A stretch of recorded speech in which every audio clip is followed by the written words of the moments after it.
Assalamu alaikum. Inshallah, we're going to get started right away. Bismillah ar-Rahman ar-Rahim. Alhamdulillahi Rabbil Alameen. Wa sallallahu ala Sayyidina Muhammad wa ala alihi wa sahbihi wa sallam. نوينا التعلم والتعليم والتذكر والتذكير والنفع والانتفاع والإفادة والاستفادة والحث على التمسك بكتاب الله وسنة رسوله صلى الله عليه وسلم والدعاء إلى الهدى والدلالة على الخير ابتغاء وجه الله ومرضاته وقربه وثوابه سبحانه وتعالى وصلى الله على سيدنا محمد وعلى آله وصحبه وسلم. In the name of God, the most compassionate, the most merciful, all praise is due to God, Lord of the worlds. And peace and blessings be upon our Master Muhammad and his noble family, companions, and followers. We intend to learn and to teach, to remind and be reminded, to benefit and be benefited, to improve and be improved, and to encourage holding fast to the book of God in the way of his messenger, and to call unto guidance and to direct towards good, hoping for the countenance of God and his pleasure and his proximity and his reward. And peace and blessings be upon our Master Muhammad and his noble family, companions, and followers. Ameen. Welcome. So, inshallah, today we will start with what was the assignment from last week. And we don't have Sophia in class today. So, inshallah, I'm just going to read what it was, which was to look at our spiritual and physical sustenance taken from the verse, فَلْيَنْظُرِ الْإِنسَانُ إِلَىٰ طَعَامِهِ. Let man reflect upon his food. And so we were to evaluate our physical nourishment, like are we eating in the way that's following the sunnah, or how are we eating, just observing that. And then the second one was like, what is our spiritual food that we're taking, and just an observation of these two things. And I mean, mashallah, she wrote the exact wording of the assignment, which was when you wake up in the morning, think about what you will feed your heart with today. For example, try to feed the heart with prayer and good deeds. At night, review this, taking note if you're exposed your heart to good food or bad food. So, any thoughts about this assignment? Any reflections?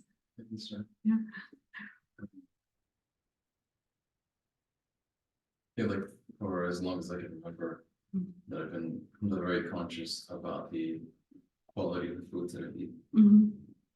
But being a guy that's been raised in Southern California, like many guys, I think we're taught that to build strength and a particular kind of physique, you need 4/3 food and a little water, some of the other things. And so I grew up with that, and only until the past decade or so that once I started learning what the sunnah was in terms of diet, that I started to realize that you actually need very, very little. You don't need meat 3 times a day. Yeah. Tell that to the Afghans. And in terms of the spiritual, what I noticed is that I'm gonna cut out a lot of the digital content that is not nourishing. And just a few days ago, because I was bored, I tried to watch the cleanest form of comedy that I could find, some stand-up routine. And while it wasn't inappropriate, there was a lot of vocabulary that I don't use anymore. And I noticed that within hours, the vocabulary in my self-talk had changed. So I was using that same vocabulary, even if not to anybody else. It was inside. And I was like, oh. And that was scary. So then I was like, okay, then I'm gonna watch that. Yeah, that's amazing. It's wrong. Comedy, by the way, and laughter is not bad. It's just that in this culture, they haven't found a way to make it both funny for the most part and clean, unless you are watching children's content, right? The children's content tends to be both funny and clean. And so, yeah, I found myself watching children's cartoons with my kids, so I can laugh at something and not have it on my conscience, you know, but, for anyone interested, I highly recommend the movie.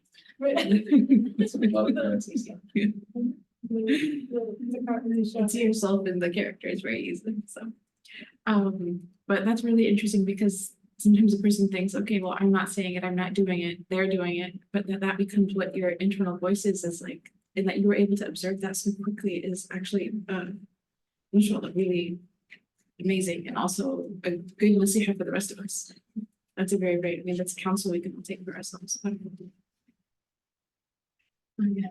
When you gave the segment, I thought of something that happened. I was craving ramen noodles and I wanted fish sticks for my dinner. And so I had fish sticks for me, I had ramen noodles. And then I went to sleep. And that morning when I had to wake up for Fajr, I had a felt where I don't want to pray. And I've never had that before. And so I was like, wow, it's because I ate so junky the night before that like it affected my soul, I guess, that maybe not want to pick up the Fajr. And yeah, I realized that's how like normally I eat pretty sweet. Yeah. So like I noticed the huge difference that it makes. Yeah. And then sometimes, by the way, they hide even in certain so-called vegetarian ingredients, things they will hide like chicken stock. Or like, do you know what I mean? And you're like, wait, I thought this was vegetarian. And you're like, this is vegetarian. And then you look at it and you're like, no, you put chicken stock and it's not Zabiha chicken stock. So you're like, that's not, you know, you can't really SubhanAllah.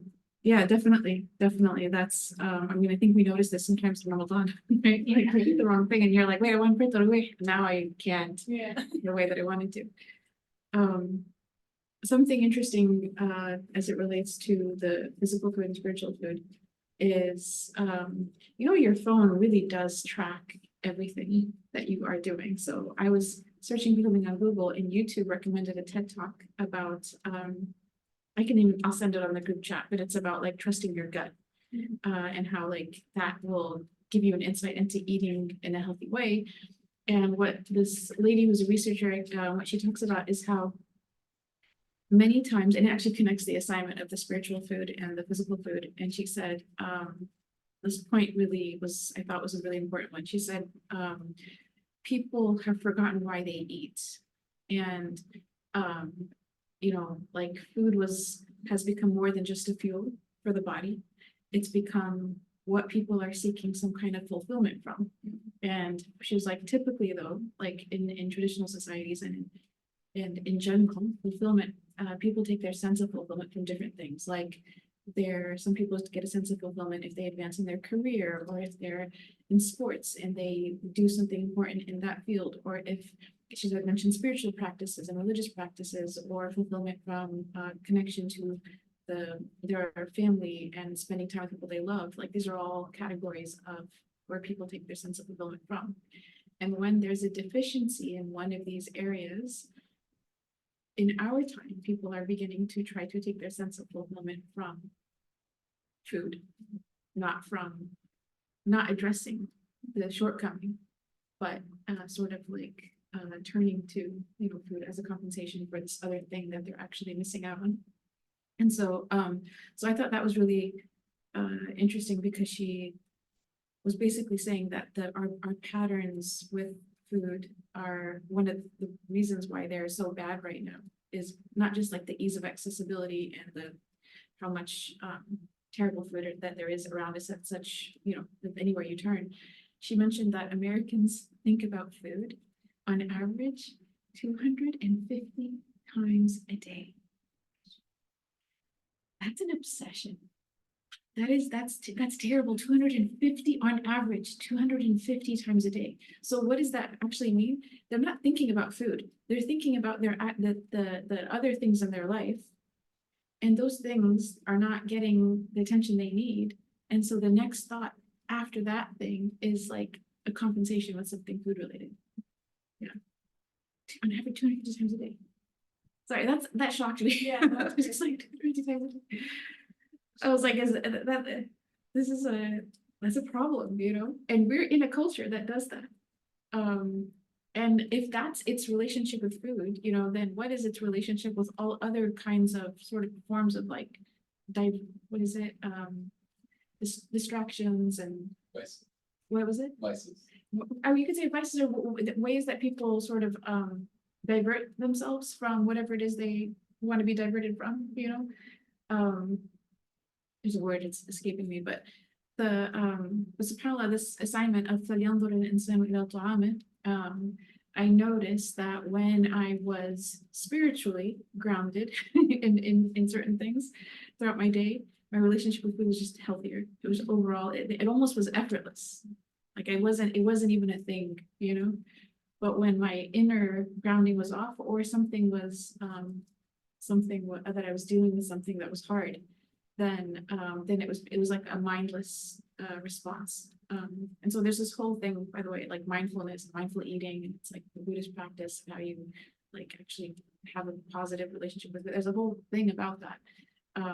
And that's actually one of the, you know, when you think about like spiritual fads that are that exist in this country right now, people don't realize that the mindfulness meditation practice, its original roots come out of Buddhism, because it's been divorced from Buddhism. It's been medicalized, you know. It's actually been like, you can go and get treated in a therapeutic office with mindfulness exercises and breath work. All of that actually is rooted in Buddhism, which I don't think that, you know, the practice itself is not. I don't think it's a problem. I don't even think it's problematic for Muslims, because they don't, as long as you don't hold on to the theological cosmology that it comes from, which is what they have actually done. They completely secularized the practice. But I think it's important to just know the story, you know, of where this comes from. And in this vein, there was an interesting story that I read about where a young man who was like studying to become a Buddhist monk was in a full week of chanting sort of ceremonies, and he kind of like went too hard, and he had a full mental breakdown. And he the other monks, they were trying to heal him for a period of time, and they weren't able to do so. And after the better part of a year, and they were using like Buddhist forms of exorcism, and they thought it was some kind of like possession or something because of their chanting and whatnot, they weren't able to help him. And then he had this novel idea. What about, you know, part of Buddhism is this mindfulness meditation thing. Let me try this. And so everyone thinks he's crazy, because mindfulness as a practice back then was not associated with healing. It was for them, it was a practice of purity and asceticism. It was like a practice of zuhud, you know, like material detachment from the world. It's associated with healing. Healing is with like exorcism and chanting, and like other herbal medicines, but not your thoughts. And so he does this for like 2 years. And after 2 years, he realizes not only has he become healed from whatever that had the, you know, his breakdown, but that he found like a great sense of inner peace doing this. And so he's actually the one who popularized it in America as just a common practice that anyone can use for healing. He's actually the person who turned it, like the pivotal person who made it took it from a Buddhist spiritual practice to an American healing practice. And then after that, other white men took over. So this is the story. So what?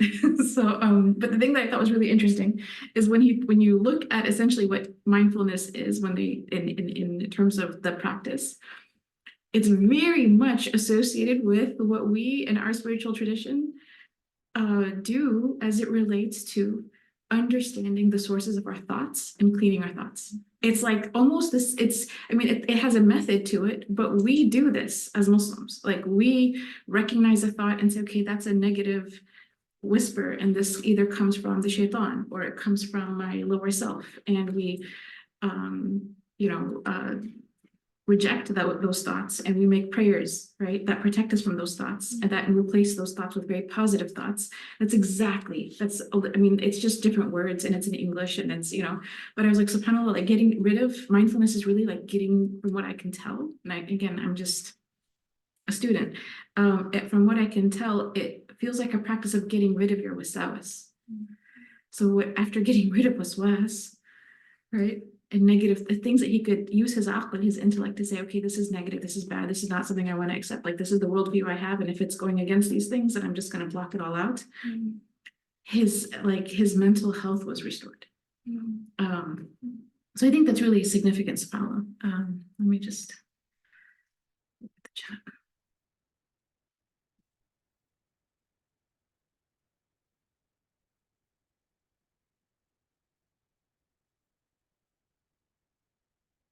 Oh, mashallah. We have a really cool contribution. Barakallahu feek. I'm going to read this one out loud. It says, I made the mistake of eating a burger for iftar the night of Laylatul Qadr last Ramadan, and I usually eat very light for iftar.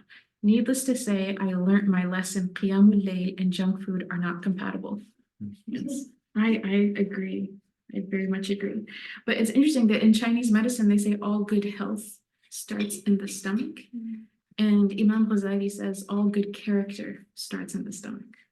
So like this physical nourishment and the spiritual nourishment are very much, very, very, very much connected. And they're kind of like reflections of each other in terms of how we're doing.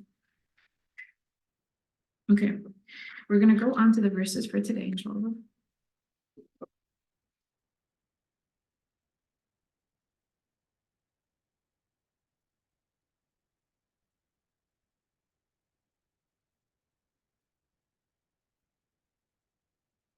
And hopefully if we do well on time, we will actually finish the surah today. And for today, it's going to be verses 33 until 42. أعوذ بالله من الشيطان الرجيم بسم الله الرحمن الرحيم فإذا جاءت الصاخة يوم يفر المرء من أخيه وأمه وأبيه وصاحبته وبنيه لكل امرئ منهم يومئذ شأن يغنيه وجوه يومئذ مسفرة ضاحكة مستبشرة ووجوه يومئذ عليها غبرة ترحقها قترة أولئك هم الكفرة الفجرة. So when the piercing cry does come, that day when a man will flee from his brother and his mother and his father and his spouse and his children. For every man that day his affair shall suffice him. Faces that day shall be shining, radiant, laughing, joyous. And faces that day, mustabshira can also be smiling, laughing and smiling. And faces that day shall be covered with dust, overspread with darkness. Those, they are the disbelievers, the profligates.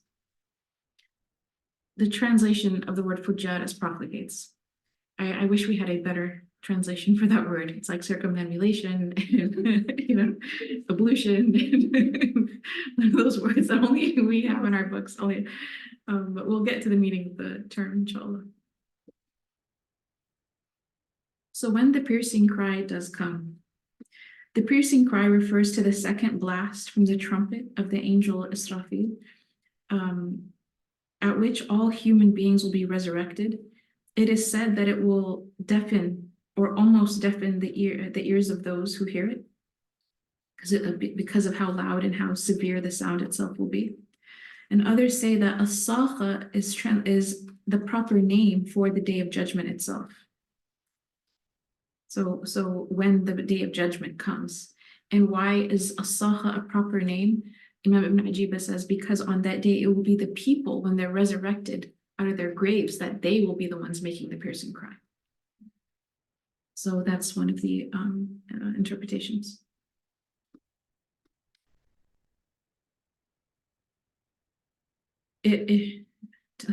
Sawakha is to lend one's ear, and so the sound is going to be so piercing to the ears that it will be as if it deafens them, again, because of its strength.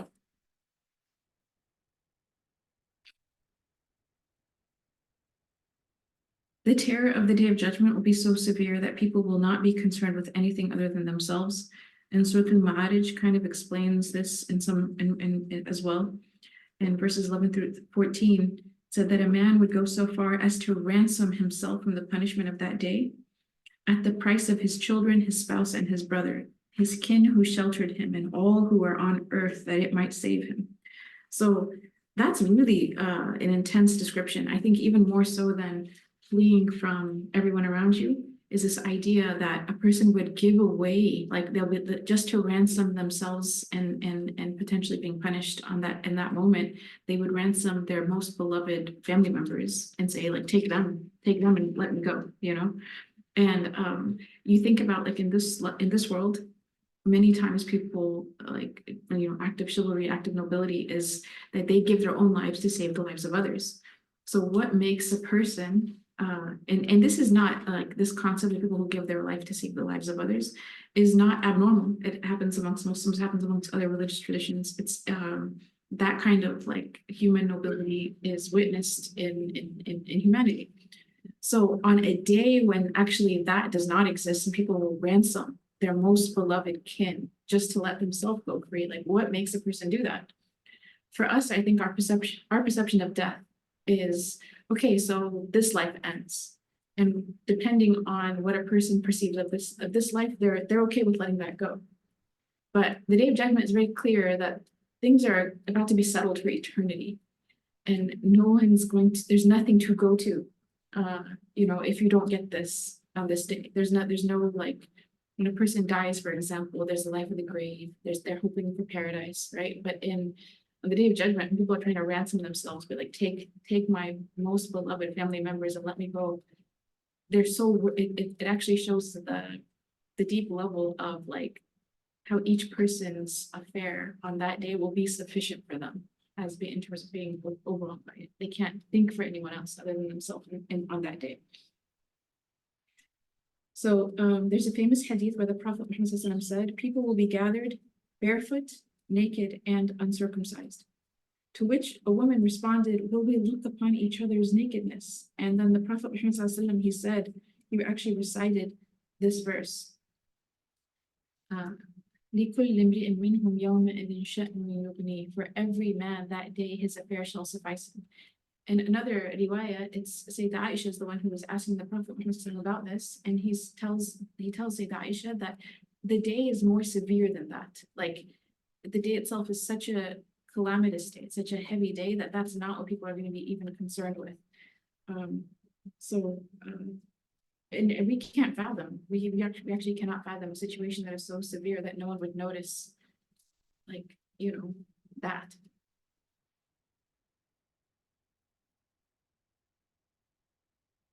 Going back to, well, I'll continue.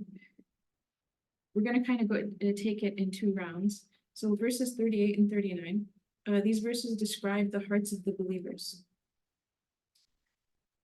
When you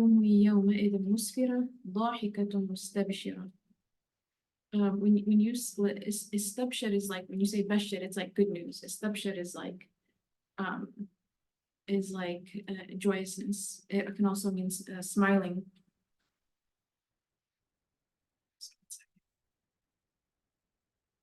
Yes, we're going to get to that question, inshallah. Do we know why the order of the kin is the way it is? Brother and mother, father, then wife, children, instead of maybe mother or children first. Okay, yes. One of the Mufassirin does make a comment about why this particular order. We'll get to it in a second. The face,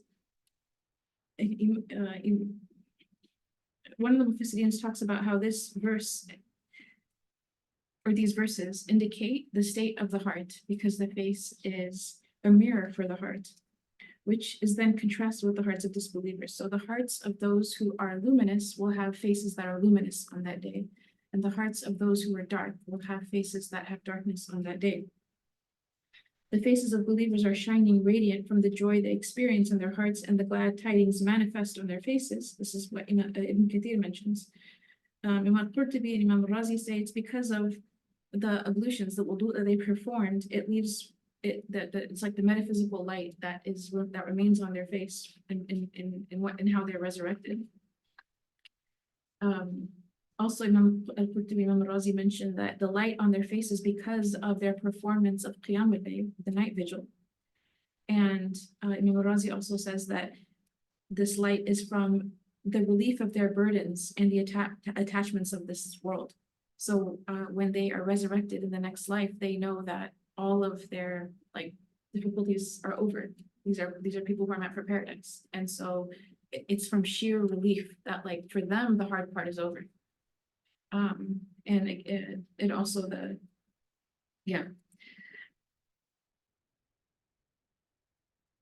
Imam Ibn Ajiba, he also mentions that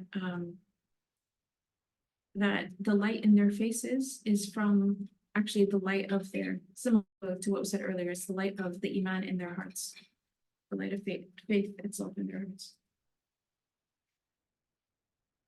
This set of verses, it starts with, go back again, فَإِذَا جَاءَتِ الصَّاخَةُ. So when the piercing cry does come, and you can say that this is the way that this is written is like a shart, like if or when the piercing cry comes, the conditional statement, sorry, there's no answer to the conditional statement. The rest of what is being described are like the sifat of the condition, like the adjectives of the condition. So when the piercing cry does come, that day, now we're still describing the conditions of the day of the piercing cry. When a man will flee from his brother and his mother and his father and his spouse and his children. And so one of the commentaries, the comments Ibn Ajiba mentions is that the answer to this condition doesn't come because the gravity of the condition itself needs to be felt. And then this ayah right here can be understood as the as an answer. For every man that day, his affair shall suffice him. Like when that day comes, everyone will be worried about themselves. Like they cannot be worried about more than themselves because of the gravity of that day.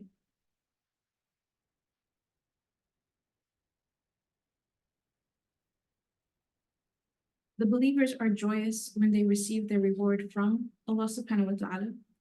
And the verses can also be seen as a reference to the state, right?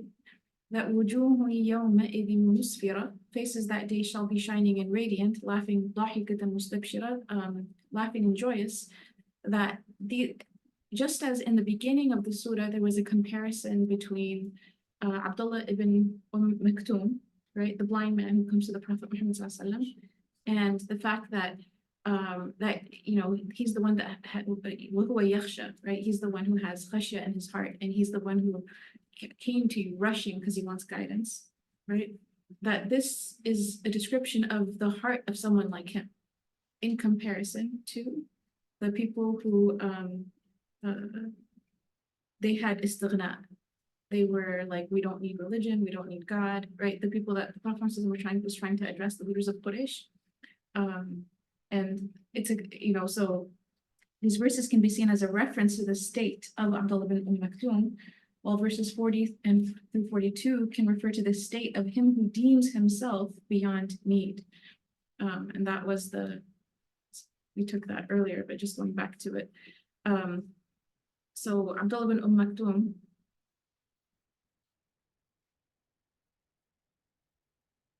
is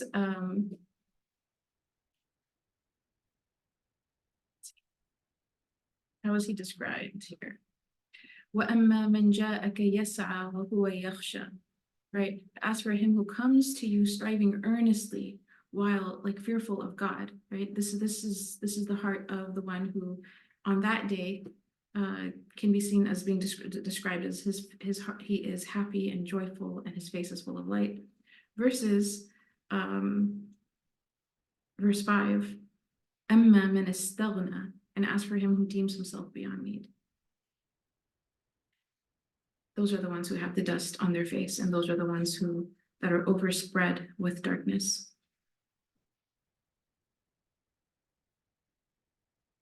Covered with dust indicates complete and utter humiliation. According to some, the disbelievers, the profligates, indicates the same group. Disbelief defines their thoughts and profligacy their actions. Okay, so in Arabic, who are the fujjar or al-fajra? Essentially, they are like the simplest way to sort of give you the English translation is they have a problem with rules. They can't follow rules. They're above the law. It doesn't apply to them. It's just there's things they want to do that serve them, and you know, and no one needs to get in their way, and they're going to be people who they have an issue with following rules. And it usually, it's not just a desire-based thing. It's usually rooted in arrogance, like I'm above it, you know. Somehow and you know, it's not too hard to think about, like in terms of American presidents, you know, people who may fall into that description, but that's who the Fajr are. They cannot be contained. There's no guardrails for these people. So unfortunately, if such people are in power, that leads to oppression, and that leads to you know, the harm of many people. And if they're not in power, then it leads to the harm of anyone else that's in their circle. So so disbelief, it's a definition of what their thought is, and profligacy, it describes their actions. The punishment for disbelief is that their faces are covered with dust, and then the punishment for their profligacy is to be overspread, also their faces being overspread with darkness. Now, Imam Ibn Ajib, he talks about the profligate, the al-fajr, right? And he mentions that the kufr and the fujur, both of them, they get because of both sins, the inward sin and the outward sin, they get both punishments of the dust of humiliation as well as the darkness. Now, going back to the question that was asked about why is it mentioned in this order? Like, let me go back. When man will flee from his brother and his mother and his father. So Imam Najibi mentions that one of the Mufassirin says that this is because the verse starts with those who are your aqrab. And aqarib means relatives, right? So those who are like closest to you in terms of your relations, your immediate blood relations. And then it follows it with ahab, those who are most beloved to you. And which is the spouse and the children. If you think about it, when we come into this world, we have our parents and we have our siblings. That's your immediate nuclear family. So that's what you started with. That's your aqrab. And then as a person forms their own family, right? They're described as the ahab, the most beloved. And it's mentioned in this way in ascending order of like sort of significance to the person themselves.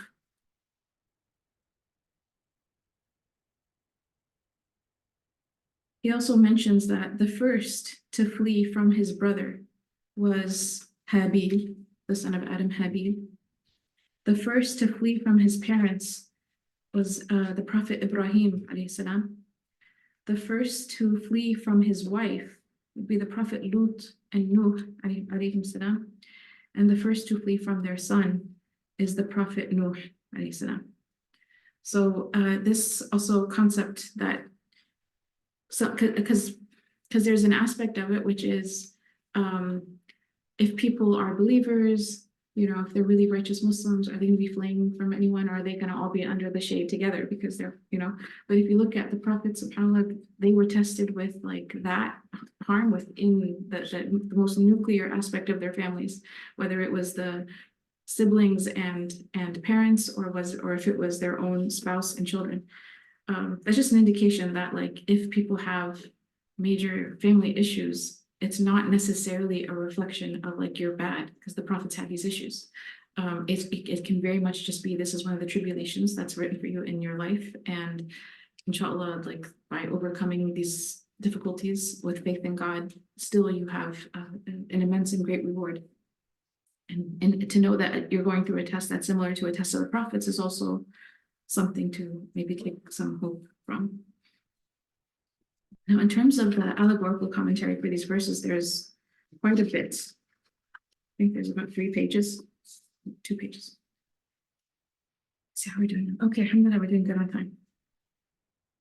So for the allegorical commentary, Imam Ibn Ajib mentions, and for those who are here for the first time, so we went through the actual commentary, and then after we cover the tafsir, then we do something that's called the ishara. The ishara is something that Imam Ibn Ajiba, as a mufassir, he has like the section where he looks at all of the verses as a metaphor and what lessons can we take from the metaphors of the verses that we can apply to ourselves. So it's not tafsir, it's like lessons from the lessons, maybe, as a good way to maybe think about it.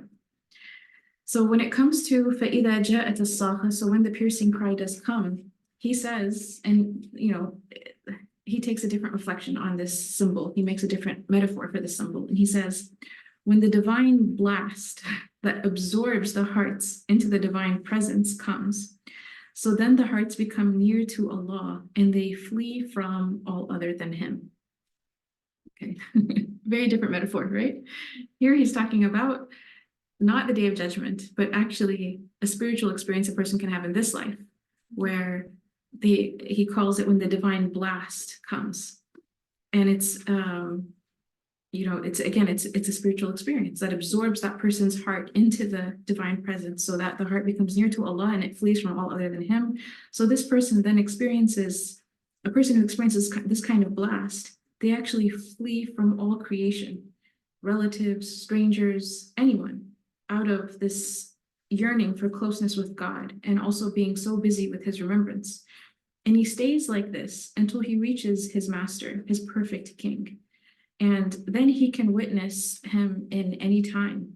And so once he has like this sense of spiritual arrival with the divine, or to the divine, I should say, then he goes back and he mixes with the people. Like he's with people, he's with his family, he's with his community. But his body is with them, but he has departed from their company when it comes to his heart.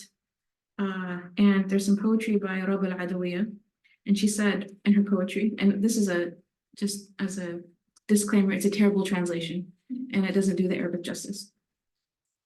She says in her poetry, I made you in the heart the one who speaks to me, and I permitted myself to sit with those who wanted to sit with me. My body is near to those sitting with me, and the beloved of my heart is my closest one. So she's describing this scene where she is actually in the way that the third line can also be read is like also that I welcome the ones who are sitting with me. So people are experiencing her in a welcoming way. She's sociable, she's accessible. She's not like, oh, don't talk to me, I'm making dhikr, She's actually the opposite, where people feel like they're close to her and she's welcoming. She's saying my body is with the people, I'm welcoming to them. The word that's used in Arabic is, it indicates like sociability, like she's not being, separating herself. But internally in her heart, she's with Allah subhanahu wa ta'ala. And that's kind of what he's describing. Imam al-Qushayri, he says that al-istiqama, and this is the quality of remaining steadfast on one's path to God, and as much as they're able to. He says, is to witness the time of Qiyamah. And what he's describing here, the time of Qiyamah, what is the time of Qiyamah? It's the time when a person stands in front of their creator. But the person who has istiqamah is standing in front of their creator like right now. Right? And that's what keeps them true to their path. And he says there is no wali, like there is no intimate friend or arif, a knower of God, except that they flee with their hearts from everything. And he says, because to each is there affair enough for them to be busy with.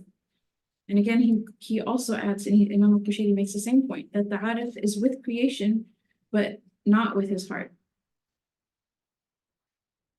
There was, again, Abu Yazid al-Bastami is the one who famously said that I've been talking to God for 30 years, but everyone thinks I've been talking to them. So this is someone who is in a state of mushahada. They're just in a state of constant witnessing. Imam al-Wartaji, he said, Allah emphasizes to his servants to not rely on anyone but him in dunya and in akhirah. All except Allah does not transcend being taken by Allah, such that you should flee from other than Allah to Allah. And again, he mentions verse 37, For every man that day his affairs shall suffice him. He says the Arif is busy in witnessing God at all times, and this frees him from needing anyone but Allah subhanahu wa ta'ala. Okay, obvious question. Does that mean we don't ask for help? Does that mean we don't go to doctors? Does that mean we don't take medicine? No, we go and we ask for help and we take medicine and we go to doctors. But in our hearts, we should affirm, and we need to do this because these are means God has asked us to take, and He sends these means into our lives. But we should, what we have to spiritually cultivate is the healer was God.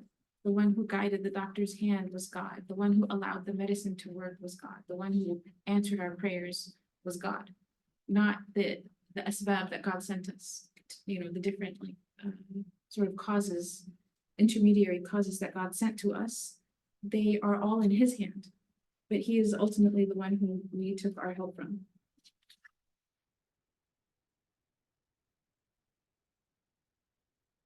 In commentary on this verse is whoever experiences the brightness of the light of knowing Him after the night of just existing. So I like how there's a description of there's people who they just exist without knowing God, and that is a state of darkness. I think that's important to know that if people don't know God and don't acknowledge Him, they are in a state of darkness, no matter how much fun they seem to be having, no matter how much power they have, no matter how much oppression they could be wreaking on the world. This doesn't indicate that they have any light. Light comes from knowing God. So he says, whoever experiences the brightness of the light of knowing Him after the night of just existing, then their face that day will be bright with the light of Al-Habib, the beloved. And here, Al-Habib is not referring to the Prophet because he refers to the Prophet often as Al-Habib, but actually Allah subhanahu wa ta'ala as Al-Habib, the beloved. And they are smiling and laughing with joy from witnessing Him. They're laughing from the joy of witnessing Him. And they have this joy because of the continuous bliss of knowing that they are going to be in the continuous bliss of divine acceptance and His pleasure. Once the realization that from this point forward, you're good and God has accepted you forever and God has, bestowed His pleasure with you for eternity, this is why they're mustabshir. Abu Tahir mentions that Allah removed from the veils of negligence in this world. He removed them from the veils of negligence in this world. And so they laugh from joy because of what Allah has given them. And they're smiling from witnessing Him. Ibn Ata'illah, he mentions that what made, and I really like what he says, what made their faces bright was looking at their master, and what made them laugh was witnessing His pleasure with them, His eternal pleasure.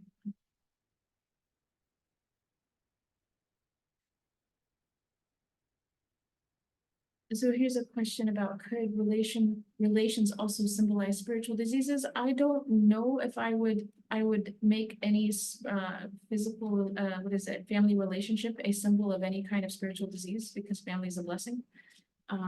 So I don't know that I would use the symbol in that way. Imam Ibn Ajiba doesn't. But Allahu A'lam, God knows best. Imam al-Qushayri, he also mentions that the people will be smiling and laughing for different reasons. And he said some people, the reason that they're going to be, their faces are radiant, is because they have arrived with their beloved. And for other people, their faces are radiant and they're laughing because they are going to reach the delights of paradise. So they're thinking more about the joys of what's in Jannah. And then he mentions that in some, because of looking upon their Lord, simply seeing Him is what causes them to have this response. Now, for those who have experienced this dust, right, that's mentioned, this upon their faces is ghabara, is dust. This is also as it can be experienced in this life and the next life. It's the dust of separation and the humiliation of being veiled and distant. So there's the lowness. You could say that in this life, there's it's the distance that they experience from God and being veiled from God. In the next life, it's also associated with the fact that because of that, there's a humiliation, and that distance is eternal. Again, for those who have eternal punishment, not everyone has eternal punishment, but some do. Imam al-Wartuji also says the faces of the Arifin are bright by the sunrise of the manifestations of the beauty of the real in them. As a very highly poetic language. It's above my pay grade, but I'm just translating. And he says they're laughing from joy from arriving at witnessing their beloved, and smiling from his speaking to them and his pleasure with them, and knowledge that their subsistence is through God's subsistence. Their baqa is dependent upon the baqa of Allah subhanahu wa ta'ala. And the faces of the enemies of God, they have dust, and their separation on the day of judgment.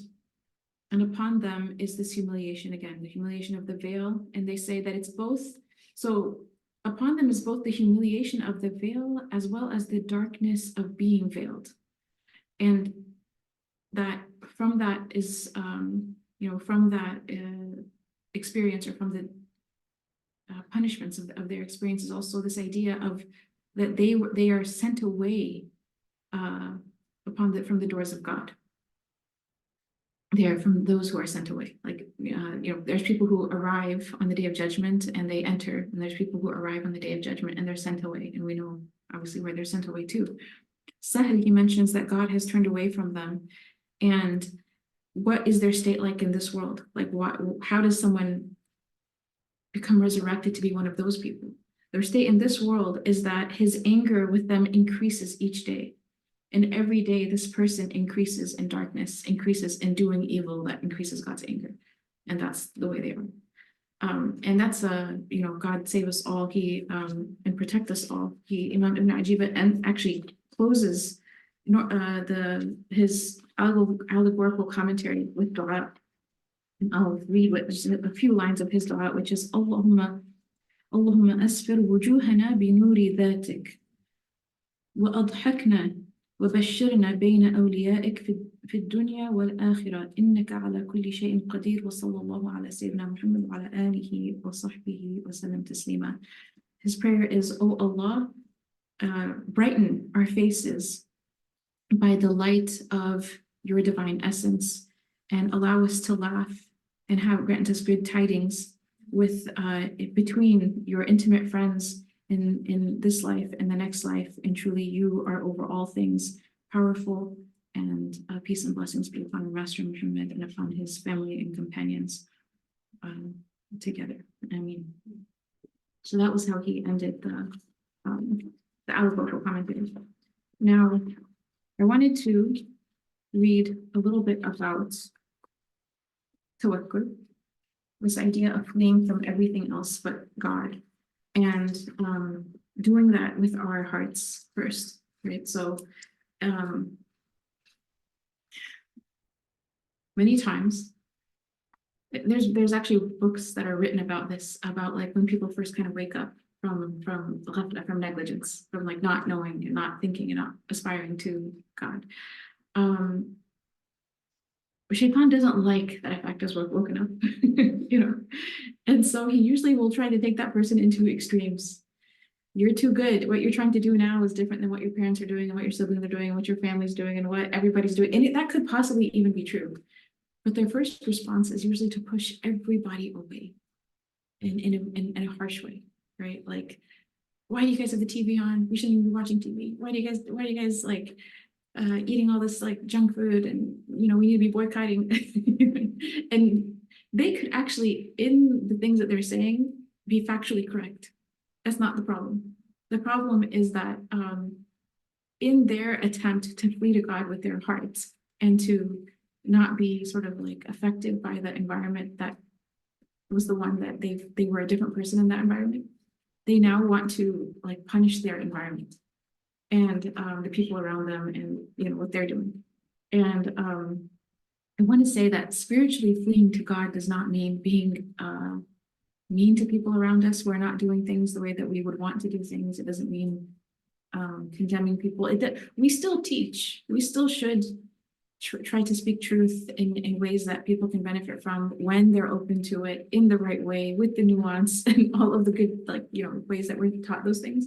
But usually when a person first has their awakening, that's not like the first lesson they get. The first lesson from anyone that they're sort of like turning to, oftentimes the first lesson they get is like, unfortunately, I mean, I know this because of convert stories, but like I know a sister when she first literally I don't even know if she had converted. She was told this before she converted.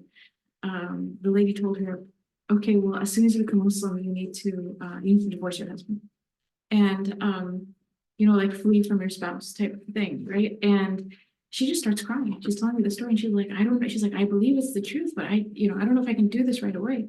And I was like, hold on, there's like scholarly differences on this issue. Sometimes there's a waiting period. Sometimes there's a way that we can talk to people. Sometimes, you don't have to just, before you've even taken the shahada, this is what people are saying. Or another person, convert stories are actually the ones where you hear this a lot, but it doesn't have to be convert. It could be like kind of like born again Muslims, returning Muslims will sometimes do this to their own families. And so the spiritual sort of like, I'm trying to flee to God and rely on God, it doesn't equate to, I need to like destroy the environment around me that doesn't necessarily like support me in my journey. We don't want to do that either. So I wanted to speak a little bit about that in terms of like this like aspiration, because the spiritual aspiration in books of spirituality, it's referred to as irada. A person discovers their will. They wake up and they're like, wait, I want to journey to God. I want to get closer to God, right? They discover inside themselves that I think, subhanAllah, so many, we talk about this in youth programs, that you're born into a Muslim family for many people, right? And you go to the masjid, and you attend, and you do things. But at some point in your youth, you're like, no, I'm choosing Islam. It's not just something my family has given to me, but I'm also choosing it, and this is my journey. And that's a really important like step in the person's development, where they say like, this is my deen. This is not just my family's deen, right? And like you can say the beginning of irada comes from that moment when a person like acknowledges this to themselves, that this is my own like way, and I want to journey to God.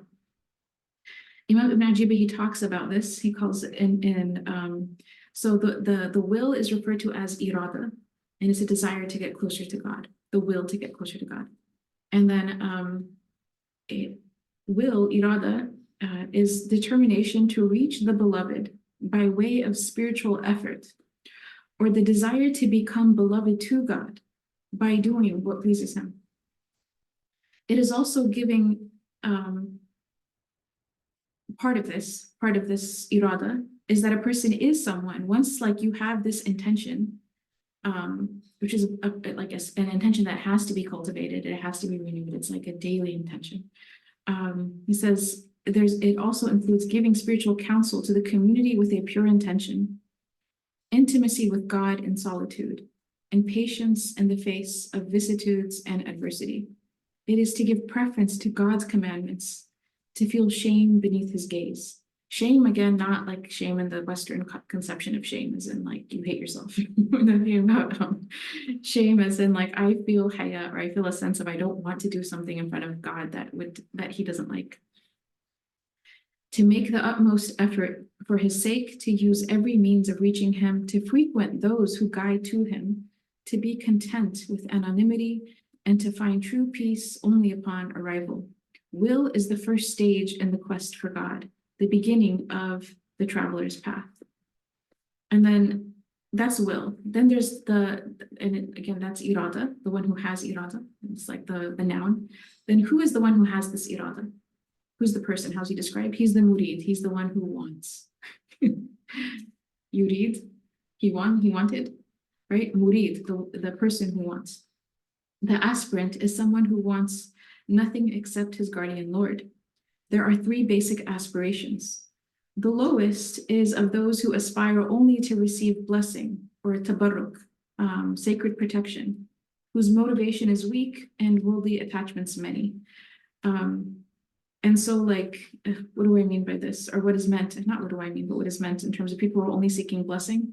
So seeking blessings is not wrong or bad. It's just the bare minimum. Like, you could say like a person who, you know, their interest, for example, like if you're making dua, right? And there's different things in this life, right? And so they know that, okay, like if I go to the Rawda, that's a place where du'as are accepted. So I'm going to ask for all the things I want, right? They're seeking a blessing, right? They're seeking a thing. There's a transaction. At the second level are those who are strong in their resolve to reach the divine presence and have left a workaday world. Doesn't mean that they're not working. It just means that they don't live like everybody else. They have choice and intention, and they're not just going with whatever everyone's doing. Like about everything they think about, is this what I want to do? Is this what I don't want to do? Their irada is higher, their will is higher. So I see this sometimes, alhamdulillah, in our community when it comes to like people who practice consciousness as consumers and where they get their food from and things like that. It's just a higher level of, no, I don't buy from here. I make sure to eat like this and buy from this place. It's just a higher level of willpower towards like doing that which is more beloved to God. So again, they have left the workaday world. At the third level are those who aspire towards the perfection of their knowledge of God, and whose intellects are manifest and their merits are complete, and who are then proclaimed to be shuyukh by people, like they're given ijazah to be shuyukh, they're given ijazah to be murabbin, they're given ijazah to do tarbiyah for others. So the reason why I think this is a significant thing to understand is for hundreds of years, the idea of the murabbi, the sheikh murabbi, is that they had an ijazah. They actually had an ijazah from someone who had an ijazah, from someone who had an ijazah. Very similar to fiqh. Like, you can't teach the Hanafi madhab without having gotten your ijazah from a sheikh who got his ijazah, from a sheikh who got his ijazah. Very similar to aqidah. You can't teach any of the three, theological approaches within Sunni Islam without qualification, certification, all of that. So in the past, spiritual growth also had an ijazah system. There was that concept of someone who then says, okay, you are capable of being someone who can help others or guide others. Now, below that, does that mean none of us counsel each other? No, that's not what it means. Because the very first step in irada is that once a person has the sincere intention to be a person who's about God, part of being that kind of person is that you offer spiritual counsel. That's what suhba is, that's what so the beautiful thing about this is anyone can come from any level of practice, but if they have a sincere intention that, you know what, this is my journey wherever I'm at, this is my journey that I'm on, they become good company because of that sincere intention. They become people that it's good, when you spend time with that person who has that good intention, it's going to be a good time. Question is, do we have this intention? And so one of the ways that we, inshallah, create blessing, invite blessing to our gatherings is actually the renewing of the intention together. And we are spiritually fed and when we do that. Now, as it relates to fleeing with our hearts from others, how does that relate to love and service? Because isn't love and service all about being with others? You are with others 24/7 sometimes, the path of love and service, mahabba and khidmah, right? The family of the Prophet Muhammad ﷺ are actually, this was their way, is that they were a people who loved and served. There's amazing stories when to look at in terms of the kind of love and service they did was Ali Zain al-Abidin. He would people would insult him, they would say terrible things to him, and he would respond with such beautiful responses to their I think someone even spit in his face once, and he wiped it, and he said something, he's like, inshallah, I take a blessing from this. And the person was just shocked, and they couldn't understand how someone can respond with in such a beautiful way. And so again, the question comes, okay, so I want in my heart to flee to God, but when I'm with creation, my way is to love them. So if I'm loving them, aren't I with them? Like if I'm actually practicing love and service, am I not with the ones that I love from God's creation?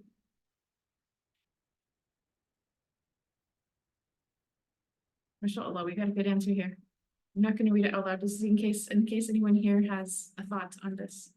Is the difference becomes that in the first instance, you're trying to take, second, if like take from others, to either to love or to benefit from worldly way, versus you're trying to serve them.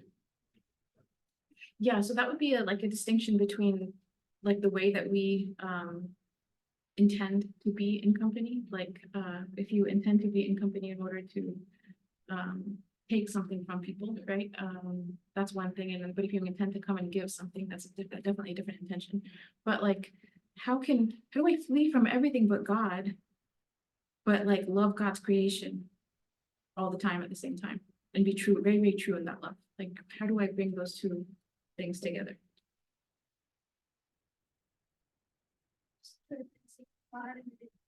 Yes. So it's for the sake of God, right? So like you're like this idea of love for the sake of Allah, that when a person has love for the sake of Allah subhanahu wa ta'ala, they are actually loving God's creation through God. And it becomes this, I shouldn't say it's the same as their love of God, but because it's through their love of God, it counts as part of their love of God. Like your love for your brothers and sisters counts as part of your love of God. Your love for the Prophet Muhammad ﷺ and the Prophet's family, right, is part of our love of God, right? Actually, I'm trying to remember where that I read that the love of the Prophet obviously is from faith, but the love of even the Prophet's family is from faith. It's from Iman. So Iman is believing in God, but loving his family is part of believing in God. So they're actually together. We don't need to separate them. We don't need to say like, wait, I need to be away from everybody, just be with God so I can flee with my heart to God. No, it's with God, but it's also for God. It's for the sake of God, you know, and then it's actually like brought together as the same love. It's the same all-encompassing love. And something that Shaykh Muhammad has mentioned, is that if a person cultivates this love, they're able to actually to love all of God's creation for the sake of God. And I'm like, even the oppressors. I think about like Pharaoh. What about Pharaoh? But it's not a love of the specific person. It's an overarching sort of like love of the fact that this is a creation from God's creation, something that God has destined to exist in the world. And so, does he still need to face accountability? Yes, but it's just a higher transcendent love. That makes sense. And again, I'm speaking above my pay grade. It's just the concept. But what I wanted us, inshallah, for this week's assignment to do is in our hearts, not with people. Don't flee from anyone in your family, but with our hearts, to look at things in which that we can like flee from in our hearts, like whatever that is, something that pulls us away or doesn't bring out the best in us. Something that pulls us away from God or distracts us from God. And by distract, I mean like moving us in something that is displeasing to him. And see what we can do. Maybe we only want to identify one thing even and say, you know what, that's one thing this week that I want to in my heart flee from it and try to leave it for the sake of Allah subhanahu wa ta'ala. And then the second practice I'd like to see if we can try to cultivate it is in gatherings, when you are in gatherings, whether it's with your family or social settings, see if you can in your heart be with God at the same time that you are with people, and be sociable with them and be welcoming to them, but have the remembrance of God in your heart as much as we're able to do that. Sure. Yeah. Kind of reminds me from the assignment they gave us a few weeks ago, which was like added by 1%. Yeah. Where it's like, if you think about God in like every random thing, technically you can see it as like, wow, subhanAllah, Allah gave me all these opportunities for service, Yeah. bringing me closer to him. Mhm. It's like, I always thought about that assignment of like, it's something that feels irrelevant. Yes. Put God in the equation, What does it become? Yeah. Yeah.